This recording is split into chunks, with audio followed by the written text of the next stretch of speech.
Bonjour à tous, et bienvenue dans cette nouvelle histoire audio-policière. Ce soir, préparez-vous à plonger dans une enquête sombre.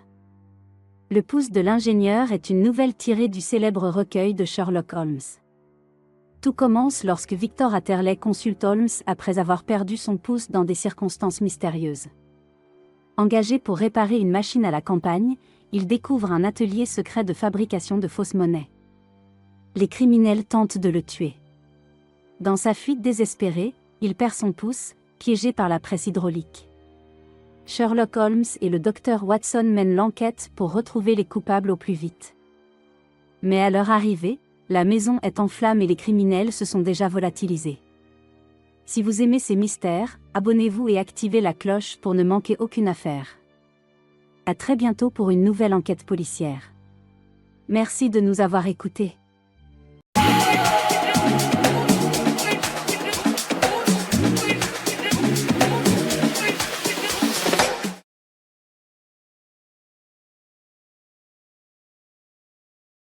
Bonsoir mes chers amis, c'est le docteur Watson qui vous parle.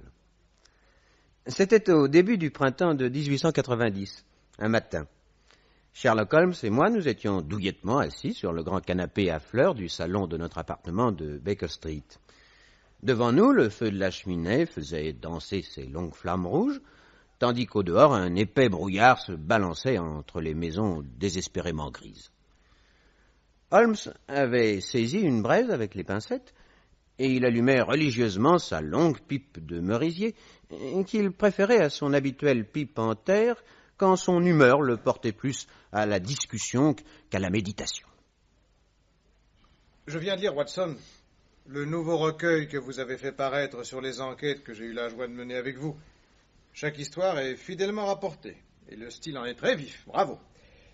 Mais peut-être avez-vous fait fausse route en essayant d'y mettre de la couleur et de la vie? C'est au détriment, il me semble, du jeu des raisonnements et des déductions. Quoi, je n'ai pas suffisamment insisté là-dessus? Eh non. Remarquez, je ne dis pas cela par dépit ou par amour-propre insatisfait, mais si je vous demande pleine justice pour mon art, permettez-moi ce mot, c'est parce qu'il est en quelque sorte exceptionnel, alors que le crime est courant et par conséquent banal.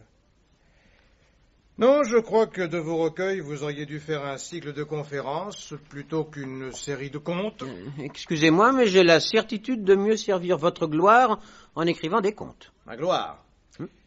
Laissez-moi rire, tout cela a un petit aspect de nouveauté qui amuse, mais je ne vous donne pas 3 ans. M'entendez-vous? 3 ans. Pour que tout le monde ait oublié définitivement Sherlock Holmes. C'est possible, mais j'en doute. Vous verrez. Nous verrons. Hein. Ne vous dérangez pas, je vais ouvrir.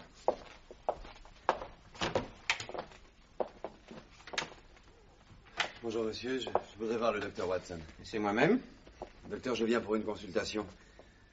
Pouvez-vous me recevoir immédiatement? Oui, si vous voulez entrer dans mon cabinet. Merci.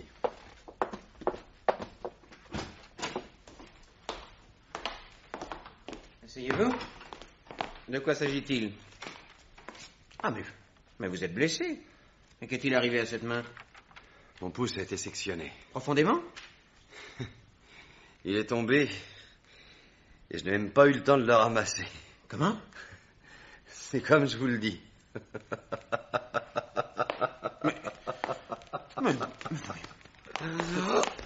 Allons, il se trouve mal. Allez, une bonne dose de vinaigre sur un coton et il n'y a rien de tel. Allez, respirez là. Là. Voilà, et maintenant buvez un peu de cognac. Voilà. Merci. Eh bien, ça va mieux? Merci. Étendez-vous sur ce divan-là. Là. Tenez. Doucement.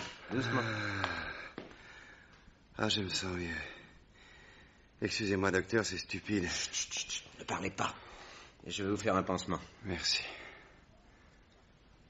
Un mouchoir plein de sang enveloppait la main droite de mon visiteur, et je l'enlevai aussi doucement que possible. Bien qu'ayant depuis longtemps les nerfs endurcis, je ne pus soudain réprimer un sursaut à la vue de 4 doigts qui pointaient vers moi à côté d'une surface rouge, spongieuse, horrible. Là, il y avait eu un pouce qui avait été tranché ou arraché à la racine. Dites-moi, vous avez dû perdre beaucoup de sang? Oui. Je me suis évanoui quand cela m'est arrivé. Je crois que je suis resté un bon moment sans connaissance. Quand je suis revenu à moi, je saignais encore. Alors j'ai noué mon mouchoir autour de mon poignet, j'ai serré très fort et je l'ai tendu avec un bout de bois. Très bien. Vous auriez fait un excellent chirurgien. Ne bougez pas. Ne bougez pas. Je nettoyai soigneusement la plaie et je fis un pansement sérieux. Après quoi, je donnai encore à boire au blessé quelques gouttes d'alcool. Merci, docteur.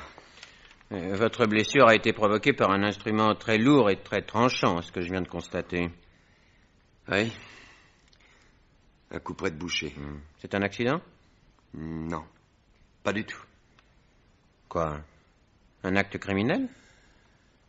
Oui, docteur.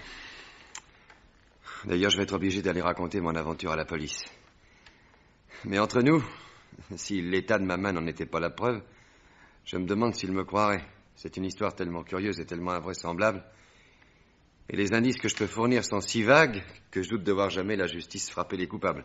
Voulez-vous en parler à mon ami Sherlock Holmes? Comment? Comment, vous connaissez le fameux détective? Il habite cet appartement avec moi. Oh, mais c'est juste. Excusez-moi, docteur, quand on m'a indiqué votre nom et votre adresse, je n'avais pas fait le rapprochement. Docteur Watson. Mais j'ai lu tous vos récits, vous pensez bien, toute l'Angleterre ne parle que de cela. N'exagérons rien. Allons donc, j'ai même appris que vous étiez traduit en français et quelques autres langues. Mais il vaut mieux ça que d'être traduit en correctionnel. Mais enfin, parlons plutôt de vous. Continuez à vous reposer sur ce divan quelques instants encore. Je vais voir si mon ami Holmes peut vous recevoir. Oui. Je reviens tout de suite. Merci. 5 minutes plus tard, Sherlock Holmes était assis au chevet de mon client. Et il le priait de nous conter en quelles circonstances une blessure aussi grave avait pu lui être faite. Messieurs, je m'appelle Victor Hafferley. Je suis ingénieur hydraulicien. Si je comprends bien, vous connaissez l'art de conduire, d'abaisser ou d'élever les eaux, et vous êtes expert dans toutes les machines où l'eau joue un rôle prépondérant. C'est exactement cela, monsieur Holmes. J'ai d'ailleurs travaillé 7 ans chez Venner et Watson, à Greenwich. C'est une référence. Oui, je le pensais comme vous. C'est pourquoi il y a 2 ans, je me suis mis à mon compte. J'ai installé un bureau d'ingénieur conseil au numéro 16 de Victoria Street et j'ai attendu les clients. Je dois avouer que j'ai fait très peu d'affaires, puisqu'au total, mes recettes se sont élevées à exactement 27 livres 10 shillings.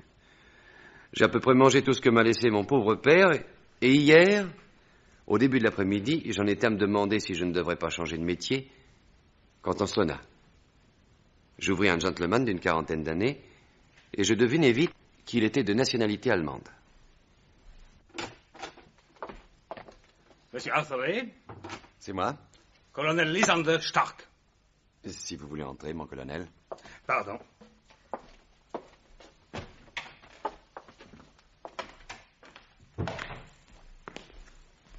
Je vous en prie, veuillez vous asseoir. Merci. Je vous écoute. Monsieur Arthuré, vos qualités professionnelles me sont connues. Vous avez sur ce point la meilleure réputation. Merci. Mais pour que je fasse appel à vos services, il faut que vous ayez également une autre qualité. Laquelle, mon Dieu? La discrétion. Êtes-vous capable de garder un secret? Si je m'y engage, rien, mon colonel, ne pourra me faire parler. Mais encore faudrait-il que je sache de quoi il s'agit. Je ne vous demande rien d'autre que le secret professionnel. Dans ce cas, il vous est tout acquis. Vous me donnez votre parole d'honneur? Je vous la donne. Vous garderez le silence le plus absolu avant, pendant et après l'opération professionnelle que je viens vous demander? Oui. Pas même la moindre allusion, ni verbalement, ni par écrit. Pas même. Maintenant, je vous en prie, monsieur, dites-moi de quoi il s'agit. Voilà.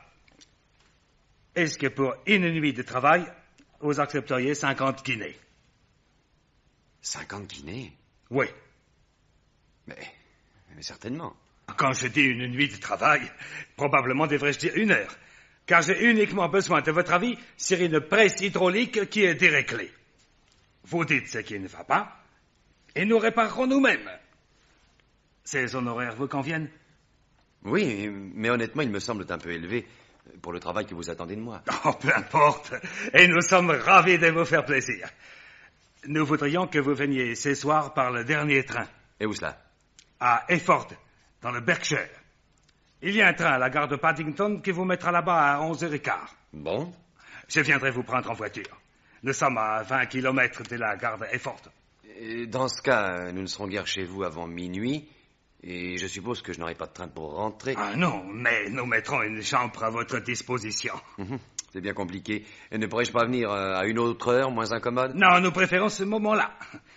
C'est d'ailleurs beaucoup pour vous dédommager d'un tel dérangement que nous vous offrons des honoraires si élevés. Ah, bien entendu, monsieur, si l'affaire ne vous tente pas, restons-en là. Non, pas du tout, c'est d'accord. Parfait. Et voici maintenant de plus amples détails. Vous savez certainement que la terre à foulon est un produit d'avenir. Oui. Et vous n'ignorez pas qu'on a pu en trouver en Angleterre, mais en 1 ou 2 endroits seulement. Je l'ai entendu dire. Or, cher monsieur, j'ai acheté il y a peu de temps un petit terrain. Et j'ai eu la joie de découvrir qu'il contenait de la terre à foulon. Oh, ce dépôt n'est guère important, mais il constitue une sorte de maillon entre 2 autres dépôts bien plus considérables, situés l'un à gauche et l'autre à droite de ma propriété, sur les terres de mes voisins. Ces braves gens ignorent que leur sol a la valeur d'une mine d'or, et mon intérêt serait d'acquérir ces terres avant qu'ils en découvrent la valeur réelle. Pour le moment, hélas, je ne dispose pas de capitaux nécessaires. J'ai mis quelques-uns de mes amis au courant de ma découverte, et ils m'ont poussé à exploiter le petit dépôt qui m'appartient afin que nous gagnions assez d'argent pour acheter un jour les terres de mes voisins. Cette solution me paraît assez sage, en effet. Et à frais communs, nous avons installé une presse hydraulique. Oui. Cette presse, je vous l'ai dit, est déréglée. Nous avons besoin de votre avis et vous comprenez maintenant pourquoi nous vous demandons les secrets. Si le pays apprenait que nous faisons venir des ingénieurs hydrauliciens et découvrait le fin fond de l'histoire, nous pourrions dire adieu au terrain avoisinant. Mais suis-je fait bien comprendre? Parfaitement, mais le seul point qui me semble obscur est l'utilisation d'une presse hydraulique pour la terre à foulon, qui s'extrait, si je ne m'abuse, comme le sable d'une carrière, n'est-ce pas? Ah, mais c'est que nous avons un procédé à nous. Nous creusons des galeries et nous compressons la terre pour en faire des briques. Et personne ne se doute de quoi elles sont faites. Ah, très bien. Tout ceci étant posé, pouvez-vous venir dès ce soir? Certainement. Je prendrai le train à la gare de Paddington, ainsi que vous me l'avez indiqué. Comptez sur moi. Et comme convenu, je viendrai vous chercher. Je suis très content.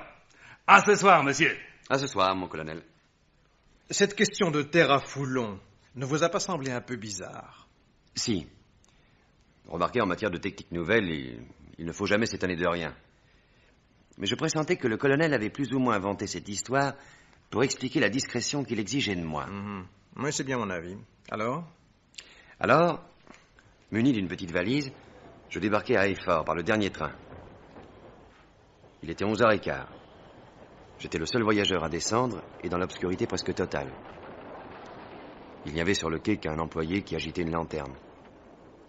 En franchissant le portillon, je trouvai le colonel qui me poussa dans un coupé dont les vitres étaient levées et couvertes de givre, ce qui m'empêcha de rien voir du chemin parcouru.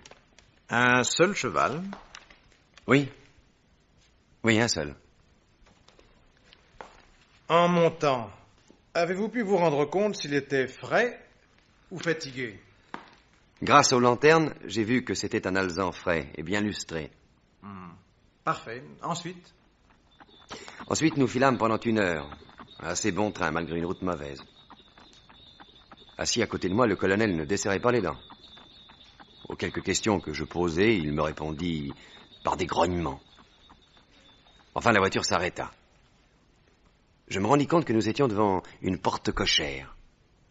Quelqu'un en ouvrit les 2 battants, puis le cocher descendit de son siège et tirant le cheval par la bride, il fit tant bien que mal entrer le coupé sous une voûte. Et tandis qu'il nous ouvrait enfin la portière, l'autre ombre refermait l'entrée de la rue. Sous la voûte, il y avait une porte. Le colonel l'ouvrit et il me poussa dans la maison. Excusez-moi, mon colonel, mais je ne vois absolument rien. Une seconde, je vais allumer une lampe. Was ist los? Donnerwetter. Ah, voilà. Si vous voulez bien me suivre. Oui.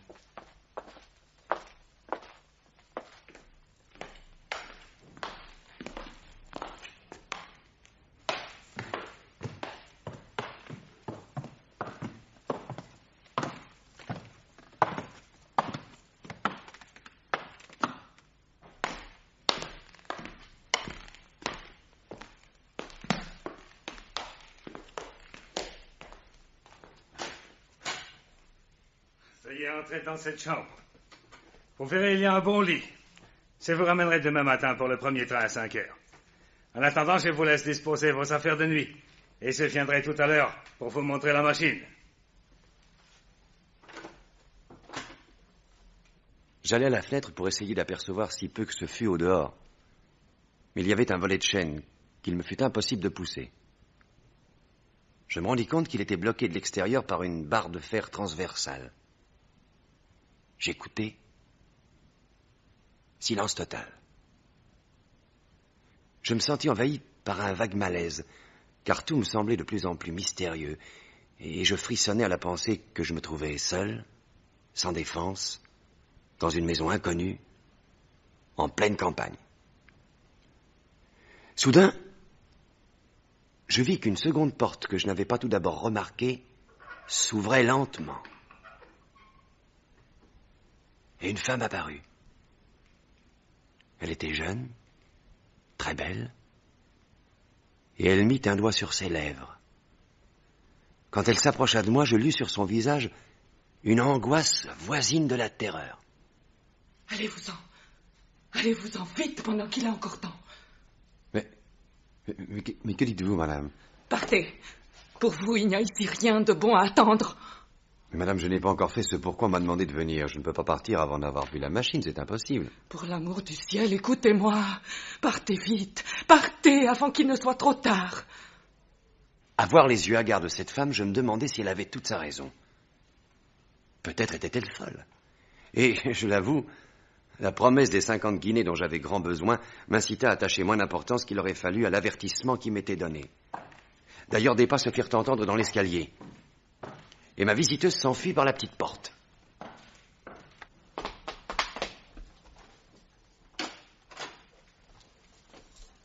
Je ne vous ai pas trop fait attendre. Mais non, Je vous présente mon associé, Monsieur Ferguson. monsieur. Tiens, pourquoi cette petite porte est-elle entrouverte? Mais elle l'était, je crois, quand nous sommes entrés. Non. Quelqu'un est venu vous voir? Non, je n'ai vu personne. Alors c'est vous qui avez ouvert cette porte? Ah oui, je me souviens, j'avais cru que vous m'appeliez de ce côté. Non, monsieur, je ne vous appelais pas. Maintenant, enfin, que nous en terminions avec cette affaire. Le plus tôt sera le mieux, en effet. La machine est loin? Non, dans la maison.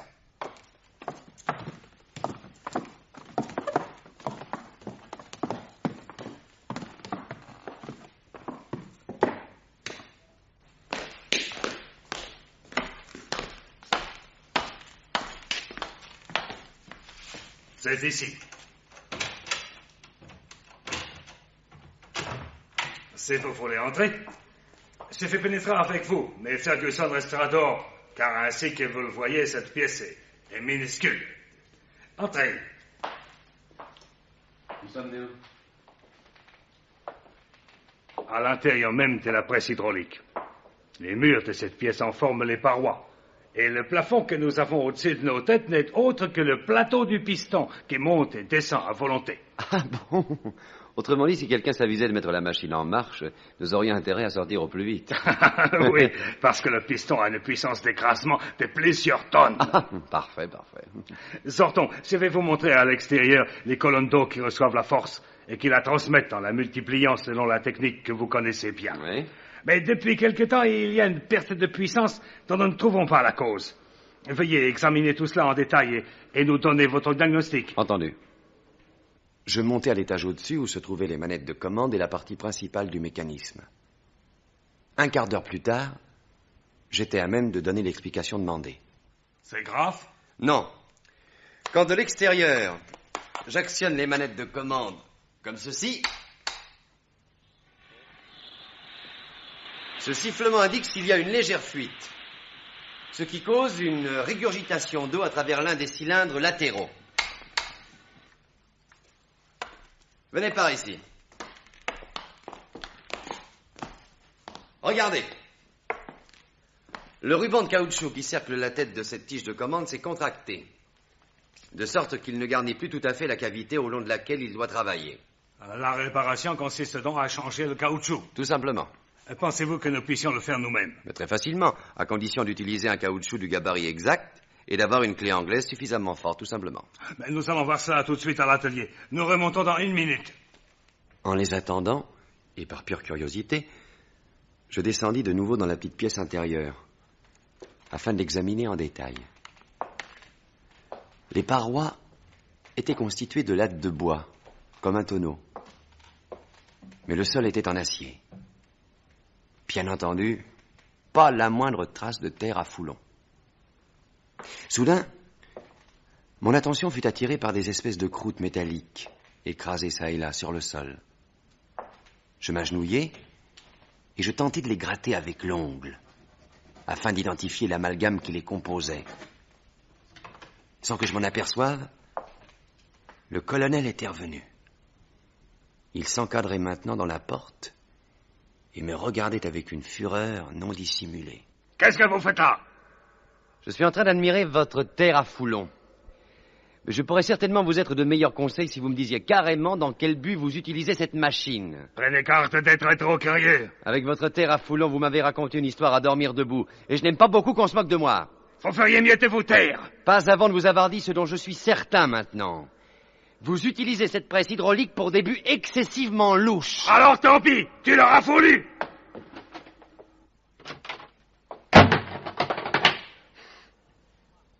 Ouvrez-moi.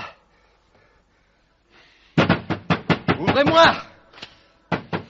Ouvrez-moi. Ils m'ont enfermé. Oh, les bandits. Ouvrez-moi. Ouvrez-moi. Ils sont montés au-dessus.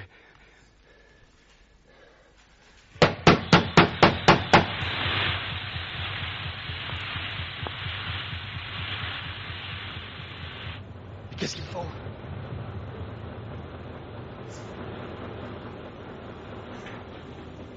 Le plafond.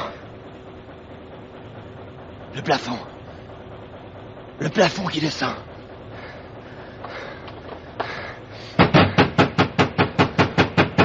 Au secours!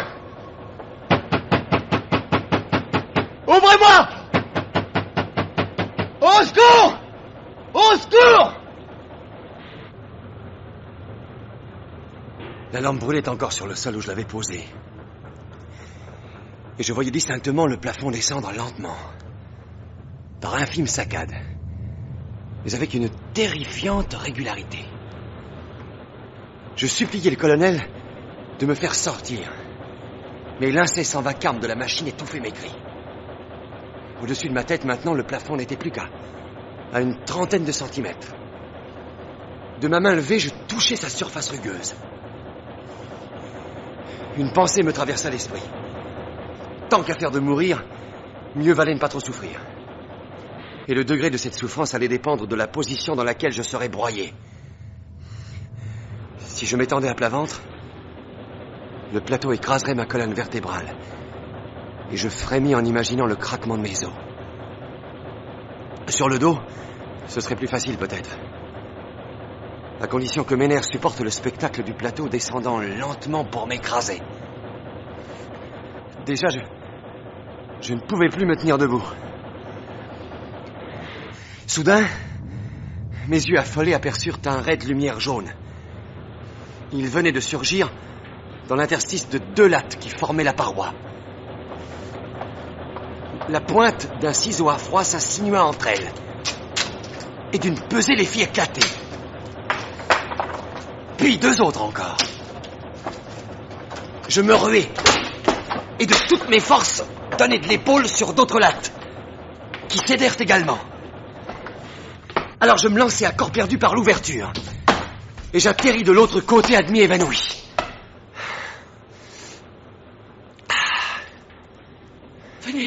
Venez vite. Le bruit de la machine les empêchait de se rendre compte ce que j'ai fait. Mais ils ne vont pas tarder à voir la vérité. Tenez-moi la main.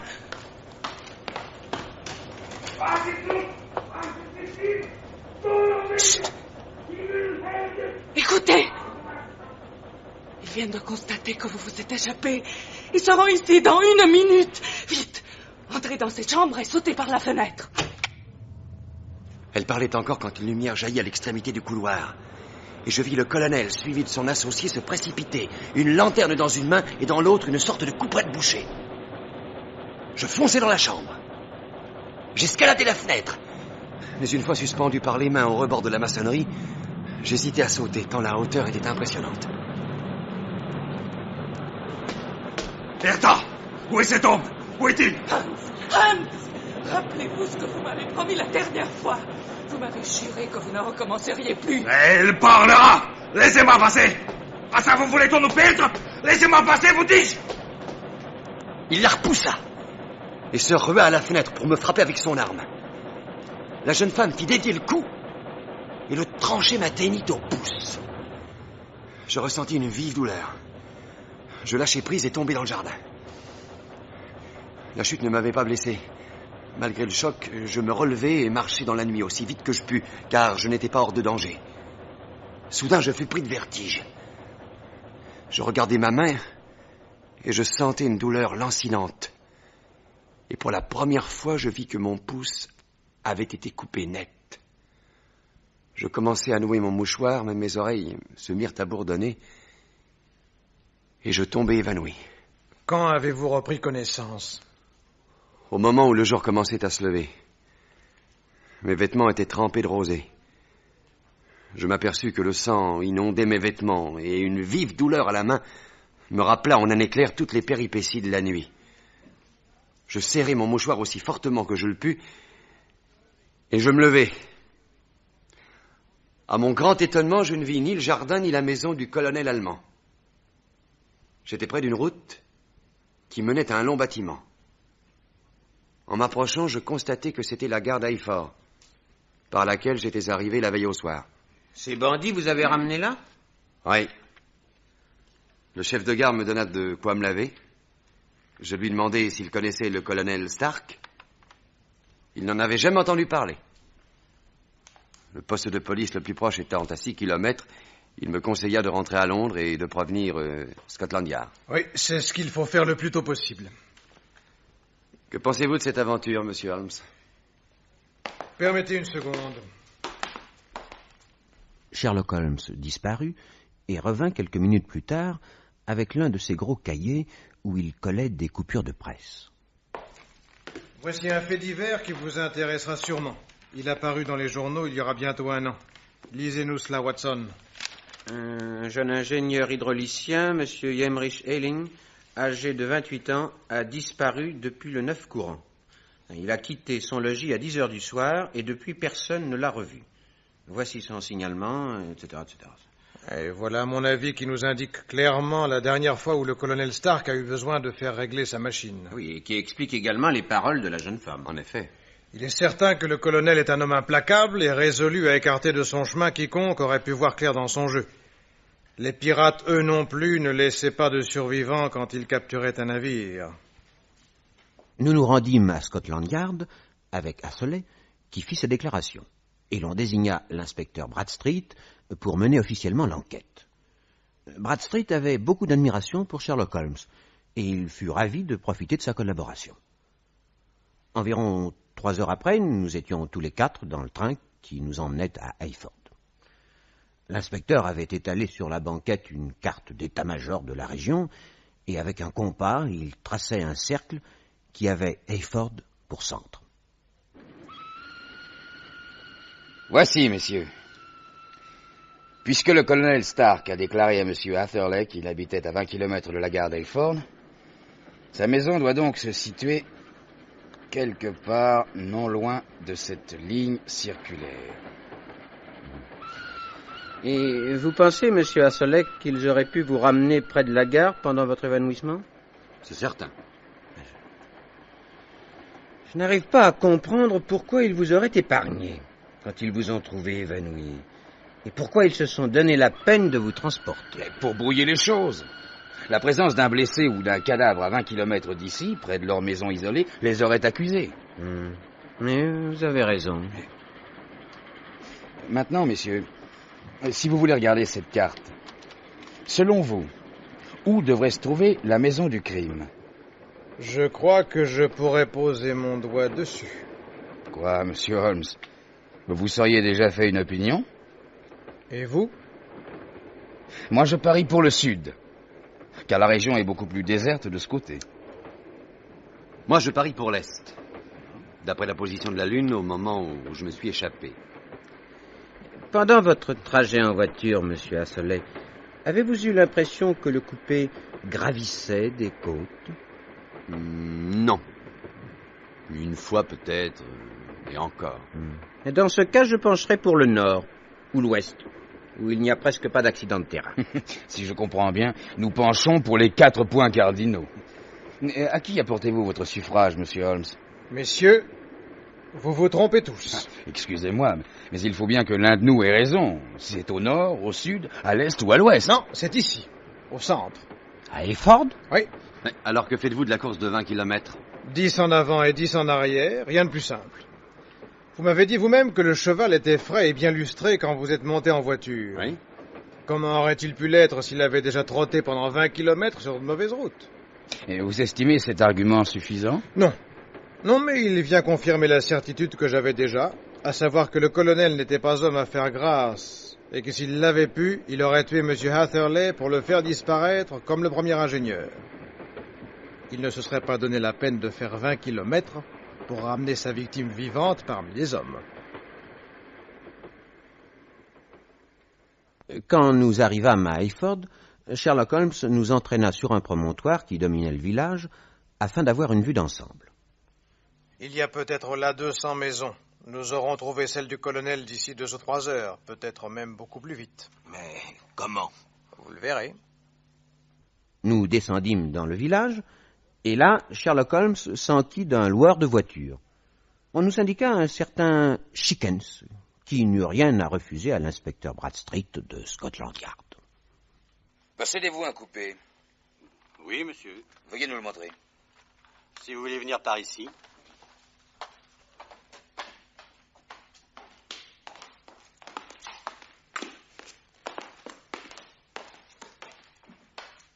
Voilà le seul coupé que je possède. Monsieur Hatherley, est-ce le coupé dans lequel vous avez été avec le colonel? Non, inspecteur. Il me semble de la même dimension, mais l'intérieur était en drap rouge alors que celui-ci est bleu. Monsieur Chickens, connaissez-vous dans le pays l'existence d'un coupé à l'intérieur rouge? Non, monsieur. Et parmi les habitants du pays, connaissez-vous un homme et une femme parlant avec un léger accent germanique? Et auriez-vous entendu parler d'un certain colonel Stark? Non, monsieur. Ça ne m'étonne pas, car il doit se faire appeler d'un autre nom. Monsieur Hatherley, veuillez donner à monsieur Chickens le signalement exact du colonel. Hélas, inspecteur, je pourrais répondre taille moyenne, corpulence moyenne, nez moyen, signe particulier, néant. Mais avec ça, nous sommes bien avancés. Il y avait que ses yeux. Des yeux gris qui lui donnaient un regard terriblement cruel. Mais ça ne me semble pas suffisant pour identifier quelqu'un. Vous permettez, inspecteur? Je vous en prie, monsieur Holmes. Auriez-vous un maître à me prêter, monsieur Chickens? Voilà, monsieur. Merci. Cher Watson, venez près de ce coupé. Auriez-vous l'obligeance de monter vous asseoir à la place du cocher? Et pourquoi faire? Je vous en prie. Bon. Voilà. Monsieur Chickens, pourriez-vous prêter au docteur Watson votre chapeau haute forme ou celui d'un de vos cochers? Ah oui, oui. Il y en a un là dans ce placard. Voilà, monsieur. Merci. Cher Watson, voudriez-vous bien mettre ce haut de forme sur votre tête? Enfin, je ne comprends Non, pas. je vous en prie, je vous en prie. Bon. Voilà. Pourquoi vous riez? Ben oui, il est trop petit pour moi, quoi. Si c'est pour me rendre ridicule, Holmes... Non, c'est uniquement pour prendre des mesures. Et moi, étant assis, Sherlock Holmes mesura la hauteur du bord supérieur de mon chapeau jusqu'au sol. Puis il rendit le mètre au loueur de voiture. Il ne nous reste plus, messieurs, qu'à trouver la maison du crime. Oui, mais comment? Sherlock Holmes nous entraîna au dehors et systématiquement il inspecta chaque maison du village. Il hésita longtemps devant l'une d'elles et sonna. Une femme avec 3 enfants en bas âge vint ouvrir. Mon ami et Asselet convinrent qu'il ne pouvait s'agir de cette maison-là. Et nous continuâmes nos recherches. À 6 heures du soir, nous avions inspecté tout le village sans résultat.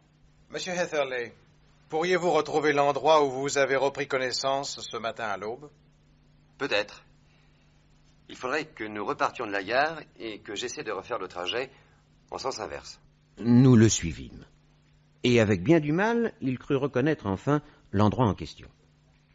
Là encore, Sherlock Holmes fut déçu, car des traces de pas dans l'herbe sont difficilement décelables et le chemin qui se trouvait à proximité était trop sec pour qu'on pût y découvrir des empreintes. Sans se décourager, Sherlock Holmes suivit ce chemin et bientôt il nous appela. Voici la maison que nous cherchons, messieurs. À quoi le voyez-vous? Inspecteur, si vous voulez bien sonner, mais je doute qu'on vienne ouvrir. Essayons.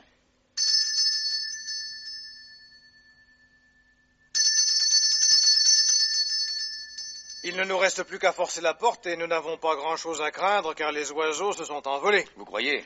Avec mon trousseau de clés, je crois pouvoir ouvrir cette porte. Vous êtes d'accord, inspecteur? Oh, d'accord. Auriez-vous des dons de cambrioleur? Et vous allez voir.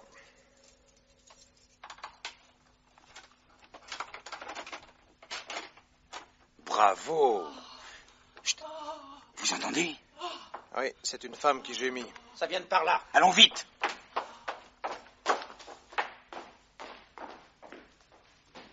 Et dans une des pièces du rez-de-chaussée, nous trouvâmes une femme qui gisait par terre, la poitrine trouée de 2 balles.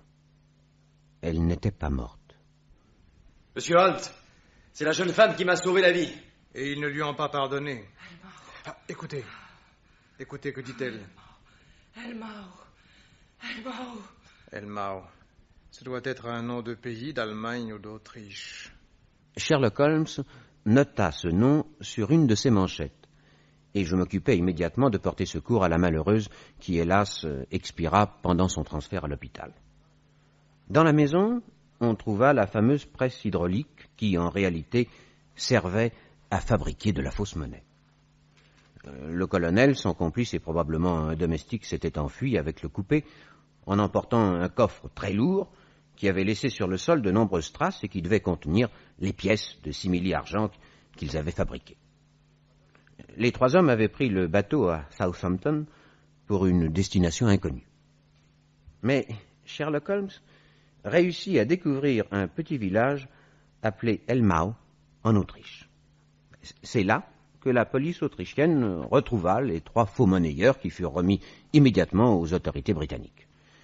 Et l'on découvrit, enterré dans la cave de la maison du crime, le cadavre du premier ingénieur. Une fois de plus, le flair et les déductions de Sherlock Holmes avaient rapidement triomphé de toutes les difficultés. Et quand nous lui avons demandé comment il avait identifié la maison du crime avec tant de certitude, savez-vous ce qu'il nous a répondu? Enfantin, voyons.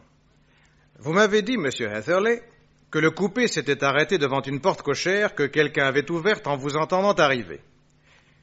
Logiquement, comment les choses auraient-elles dû se passer? Le cocher serait resté sur son siège et il aurait dit « à son cheval qui serait entré sous la voûte. Mais une chose m'a frappé. Vous avez spécifié que le cocher était descendu de son siège et avait tiré son cheval par la bride. Je me suis demandé pourquoi, et j'ai trouvé une raison logique. C'est que si le cocher était resté assis sur son siège, il n'aurait pas pu entrer parce que la voûte était trop basse. Grâce à votre obligeance, Watson, j'ai mesuré la hauteur totale du haut de votre chapeau jusqu'au sol, et j'ai cherché une maison ayant une porte cochère d'une hauteur inférieure au chiffre relevé. D'autre part, Monsieur Hatherley, vous m'avez dit que le cocher avait fait entrer le coupé tant bien que mal sous la voûte. C'est donc que cette voûte devait être étroite, et j'ai cherché sur les côtés des portes cochères que j'examinais des écorchures fraîches. Je les ai trouvées à la maison du crime. Voilà. Eh oui, voilà. Voilà, mes chers amis, l'histoire de l'ingénieur qui perdit son pouce. J'ai oublié de vous dire qu'on l'avait retrouvé sur le bord de la fenêtre. Malheureusement, on ne pouvait plus rien en faire.